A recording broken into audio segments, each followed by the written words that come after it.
Il existe des opérations dont la précision et le silence redéfinissent le sens même du mot stratégie. Des actions si minutieusement orchestrées que chaque seconde semble suspendue, chaque bruit, chaque vibration devient un signal de vie ou de mort. Dans cette histoire, rien n'a été laissé au hasard. Ce qui commence comme un simple déplacement sur un fleuve tranquille va bientôt se transformer en une séquence d'événements où le moindre souffle de vent pourrait tout faire basculer. Imaginez une embarcation sans équipage, glissant à la surface d'une eau sombre, son moteur à peine perceptible, son sillage presque invisible. Aucun cri, aucune lumière, aucune communication radio. Juste un objectif clair, une trajectoire programmée, et un opérateur qui, à des kilomètres de là, observe en silence l'approche vers une cible qui ne se doute de rien. Cette mission n'est pas une fiction. Elle s'inscrit dans une réalité où la technologie et la stratégie se fondent dans une même volonté. Frapper vite, frapper juste, sans jamais être vu. L'engin avance, lentement, calculant chaque mètre. Ce qui se joue ici, ce n'est pas une simple attaque, mais une démonstration froide de précision et de patience. Derrière un écran, un opérateur garde le regard fixe, chaque geste compté, chaque respiration mesurée. L'équipage invisible de cette opération est fait de capteurs, de caméras, de signaux codés qui s'échangent dans le plus parfait mutisme. Et pendant que le fleuve reste calme, sous cette apparente tranquillité se prépare un choc dont la portée dépasse largement le simple cadre d'un affrontement local. Mais avant d'arriver à ce moment décisif, il faut comprendre l'enchaînement des étapes. L'appareil, baptisé Barracuda, s'est détaché discrètement de la berge. Sa coque épouse les reflets sombres du courant, ses instruments restent muets. À distance, un autre drone survole la zone, relayant les images thermiques en temps réel. Les cibles sont déjà repérées, enregistrées, étudiées. Pourtant, tout repose encore sur la discrétion absolue. À cette heure-là, la moindre interférence, le moindre bruit suspect pourrait provoquer une riposte immédiate. Les soldats qui patrouillent dans la zone ignorent qu'à quelques centaines de mètres, un engin approche, prêt à redéfinir le champ de bataille fluvial. Dans les quartiers de commandement, certains suivent l'opération avec une tension palpable. Sur les écrans, une multitude de points lumineux dessine un théâtre d'ombre et de chaleur. On ne distingue pas encore les visages, mais on perçoit les gestes rapides des opérateurs, la rigueur militaire mêlée à une inquiétude contenue. Car ici, l'échec n'est pas permis. Le Barracuda avance sans précipitation, et pourtant, chaque seconde écoulée est une prise de risque supplémentaire. Il traverse des zones contrôlées, des corridors surveillés où la moindre erreur pourrait l'exposer à ses propres alliés. C'est un paradoxe cruel du front moderne. Parfois, les menaces ne viennent pas seulement de l'ennemi, mais du malentendu entre amis. Ce moment de tension extrême se joue en silence. Sur les berges, des sentinelles scrutent les eaux avec des jumelles thermiques. L'une d'elles remarque soudain une forme mouvante. Le signal apparaît sur son écran, petite, rapide, chaude. Tout correspond à un engin ennemi.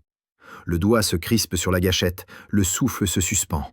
Quelques secondes suffisent pour tout détruire. Mais à cet instant précis, un code lumineux s'active sur le pont de l'embarcation. 3 éclats courts, un long. C'est la clé de reconnaissance. L'identification se fait à la dernière fraction de seconde. Le tir ne part pas. L'engin continue sa route. Une mission entière vient de survivre à un battement de cils. C'est dans cette tension constante que l'opération continue.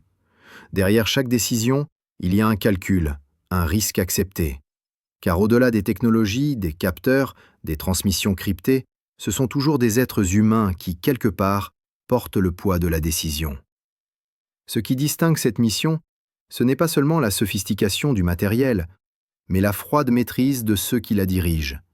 Rien n'est spectaculaire ici, tout est méthodique, presque chirurgical. Et pourtant, dans quelques instants, ce calme apparent va s'effondrer.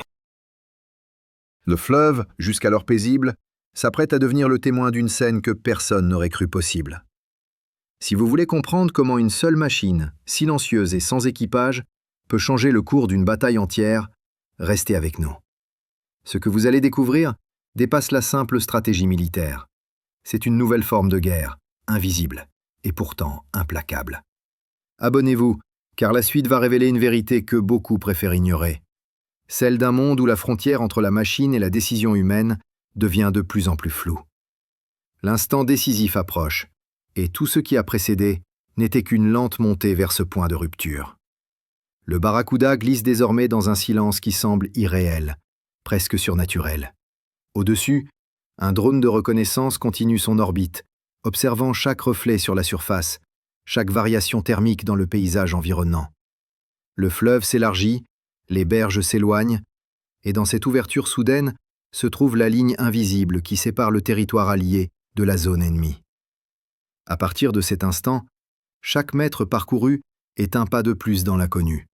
L'opérateur fixe son écran, ses doigts effleurent les commandes sans trembler, tandis que l'ombre de l'embarcation s'allonge sur les eaux calmes. Rien ne trahit encore la nature de ce qui se prépare, mais au fond de lui, il sait que la marge d'erreur n'existe plus. Devant, la base russe se dresse dans la nuit comme une silhouette confuse. 3 patrouilleurs amarrés, des barils de carburant alignés, des projecteurs éteints pour ne pas attirer l'attention des satellites ennemis. Tout semble paisible, presque endormi. Et pourtant, cette tranquillité n'est qu'une façade. Des hommes montent la garde, des radars balayent la surface, des capteurs thermiques surveillent les rives. Mais aucun de ces dispositifs ne perçoit encore la menace qui approche, une menace sans voix, sans visage, sans drapeau. Le Barracuda accélère, puis ralentit. L'opérateur ajuste son cap, corrige de quelques degrés pour éviter une zone de végétation dense. La caméra thermique montre une clairière d'eau, un couloir parfait vers la cible. Le signal de confirmation clignote à l'écran. Le moment est venu. Alors commence la phase que les opérateurs appellent le couloir de feu. Ce n'est plus une infiltration, c'est une avancée terminale. L'embarcation passe les derniers obstacles, glisse entre les rochers submergés, puis s'élance sur une ligne droite. Le moteur électrique se met à vibrer légèrement, mais le bruit reste contenu. Dans le ciel, le drone relais ajuste son altitude, stabilise l'image. L'objectif est verrouillé. À quelques centaines de mètres, la chaleur des moteurs russes encore tièdes se distingue nettement, formant des taches blanches sur le fond sombre du fleuve. L'opérateur inspire profondément. Dans un souffle presque imperceptible, il prononce les mots qui déclenchent la séquence finale. Le Barracuda s'élance. La vitesse augmente brusquement. L'eau se fend, le sillage se dessine. La trajectoire est droite, implacable. Sur les écrans des observateurs, la courbe de progression s'allonge, le rythme cardiaque de chacun s'accélère. En quelques secondes, le silence se transforme en tension pure. À terre, un garde russe croit percevoir un bruit étrange, se tourne vers le fleuve, scrute la surface. Trop tard. L'engin est déjà là, lancé à pleine puissance, guidé par des coordonnées précises et une programmation qui ne laisse aucune place à l'hésitation. Le contact est imminent. Dans la salle de contrôle, personne ne parle. Les yeux rivés sur les moniteurs, tous savent ce qui va suivre. Une lumière blanche inonde l'écran, puis l'image se fige un instant avant de redevenir nette. Une explosion d'une violence maîtrisée éclaire la rive. Le souffle déforme les arbres, les embarcations sont projetées hors de l'eau, des gerbes de flammes montent dans le ciel. La base entière se transforme en brasier. Ce qui frappe, ce n'est pas seulement la puissance de l'explosion, mais sa précision. Chaque point d'impact avait été calculé pour maximiser les dégâts tout en limitant la dispersion. Les réservoirs de carburant s'enflamment, les structures en bois s'effondrent, et un silence presque solennel suit le vacarme. Les flammes continuent de brûler, éclairant le fleuve sur plusieurs kilomètres.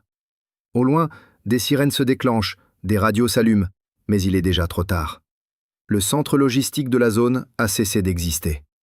Ce qui reste, c'est un champ de débris, une fumée dense qui s'élève lentement dans la nuit et une leçon brutale sur la vulnérabilité d'un système qui croyait pouvoir tout prévoir. Pour les analystes militaires, cette opération représente un tournant. Ce n'était ni une frappe aérienne, ni un missile lancé à distance, mais un engin autonome, piloté par une poignée de techniciens déterminés. Le coût de la mission est dérisoire comparé à celui des pertes infligées. Un seul drone naval, quelques kilos d'explosifs, une précision chirurgicale. Et pourtant, l'effet psychologique dépasse tout calcul.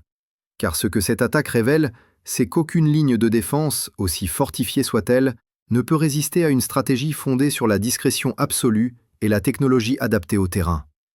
Le fleuve, jadis simple voie de ravitaillement, devient soudain un champ de bataille imprévisible. À Kiev, Cette réussite provoque une onde d'émotion. Les écrans de commandement s'illuminent, les transmissions se multiplient.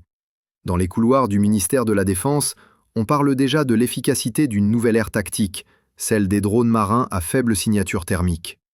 Les ingénieurs qui ont conçu le Barracuda savent que ce n'est qu'un début. L'objectif n'était pas seulement de frapper, mais de démontrer que la guerre moderne ne se gagnera plus par la masse, mais par l'intelligence. À Moscou, l'effet est tout aussi puissant, mais inverse. Les chaînes internes cherchent à comprendre comment une base surveillée a pu être prise de court. Les officiers parlent de brouillage, d'erreurs de détection, de silence radio exploité par l'ennemi, mais derrière les discours, une inquiétude grandit, celle de découvrir que la vulnérabilité ne vient plus du ciel, mais de l'eau. La presse internationale s'empare rapidement du sujet. À Paris, à Berlin, à Washington, les unes des journaux se ressemblent. Elles parlent d'un tournant technologique majeur, d'une opération d'une audace sans précédent. Certains experts évoquent une révolution dans la doctrine militaire. D'autres s'interrogent sur les implications éthiques. Jusqu'où ira-t-on en confiant à des machines des missions de destruction? Pourtant, au-delà des débats, un constat s'impose. La simplicité et la précision du Barracuda marquent un changement profond dans la manière de concevoir la guerre. L'idée qu'un seul appareil, conçu pour passer inaperçu, puisse neutraliser un objectif majeur sans intervention humaine directe, bouleverse les équilibres établis. Pendant ce temps, sur les rives encore fumantes du fleuve, les équipes de secours peinent à approcher les débris. Les flammes refusent de s'éteindre, attisées par le vent. Des fragments métalliques jonchent la surface, certains encore incandescents. Des caméras thermiques, braquées depuis des drones d'observation, montrent des zones de chaleur persistantes, preuve de l'intensité de l'impact. Des radios russes diffusent des messages confus, des ordres contradictoires. L'organisation s'effrite. Ce n'est plus seulement une perte matérielle, c'est un symbole de fragilité. Le fleuve, qui pendant des mois servait de ligne de vie pour les convois et les patrouilles, devient désormais un lieu de crainte. Chaque ombre sur l'eau est suspecte, chaque bruit fait lever les armes. Ce soir-là, alors que le calme revient peu à peu, un constat s'impose chez tous ceux qui ont suivi cette opération. La guerre a changé de visage. Elle n'est plus faite de grandes offensives visibles, mais de gestes invisibles, précis, calculés. Le Barracuda n'était pas une arme de masse, c'était un message. Un avertissement silencieux envoyé à toutes les armées du monde. La suprématie ne se mesure plus au tonnage, ni au nombre de soldats, mais à la capacité de frapper sans être vue. Et c'est ce message, plus encore que l'explosion elle-même, qui restera gravé dans les esprits. Restez avec nous, car ce que vous allez entendre ensuite dépasse l'événement lui-même. La suite révèle comment cette technologie a vu le jour, qui l'a rendue possible, et pourquoi elle redéfinit déjà les stratégies des plus grandes puissances. Abonnez-vous et tenez-vous prêts. Ce que vous allez découvrir maintenant, c'est l'envers du décor, là où l'innovation et la guerre se rejoignent dans un équilibre aussi fascinant que terrifiant. Ce que le monde a découvert après cette attaque dépasse le cadre d'un simple affrontement militaire. Ce n'est plus seulement une question d'armes, mais une démonstration de savoir-faire, d'ingéniosité et de compréhension profonde du champ de bataille moderne. Derrière le nom Barracuda, il y a des années de développement discret mené par des ingénieurs ukrainiens en collaboration avec plusieurs centres de recherche européens. À Odessa, dans un hangar anonyme au bord de la mer Noire, des techniciens travaillaient depuis des mois à perfectionner ce drone marin, conçu pour être indétectable et capable d'opérer sans dépendre de signaux GPS vulnérables au brouillage.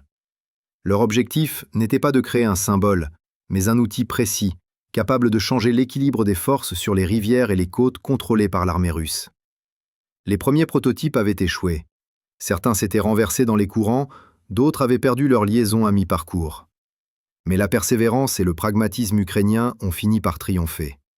En combinant des capteurs thermiques de fabrication française, des batteries au lithium issues de laboratoires allemands et un logiciel de navigation conçu à Lviv, le Barracuda est devenu une réalité. Ce n'était pas une arme produite par une grande puissance industrielle, mais par des mains patientes, par des ingénieurs qui travaillaient souvent de nuit sous la menace des bombardements. Ce qui rend cette réussite si remarquable, c'est qu'elle est née d'un besoin vital, d'une idée simple. Frapper fort sans s'exposer, atteindre sans se montrer. Après l'attaque, plusieurs gouvernements occidentaux ont discrètement demandé des rapports techniques sur le Barracuda, À Londres, à Varsovie et à Washington, les états-majors ont voulu comprendre comment un engin d'à peine quelques mètres de long avait pu franchir tant de zones contrôlées sans être détecté. Les réponses ont surpris. La clé n'était pas dans la puissance, mais dans la signature thermique et acoustique. Le Barracuda avait été conçu pour se fondre dans le bruit ambiant du fleuve, pour devenir littéralement un élément du paysage. À basse vitesse, son moteur électrique émettait moins de vibrations qu'un poisson de taille moyenne. Les algorithmes de détection ennemie, calibrés pour repérer des cibles bruyantes, l'ignoraient simplement. C'est cette maîtrise du silence, cette compréhension intime du terrain qui a fait toute la différence. Dans les jours qui ont suivi, Moscou a annoncé une enquête interne et a ordonné le renforcement immédiat de la surveillance fluviale. Des systèmes de sonar portatifs ont été déployés, des filets anti-drones installés sur certains points stratégiques. Mais ces mesures tardives n'ont fait que souligner la réalité d'un fait accompli.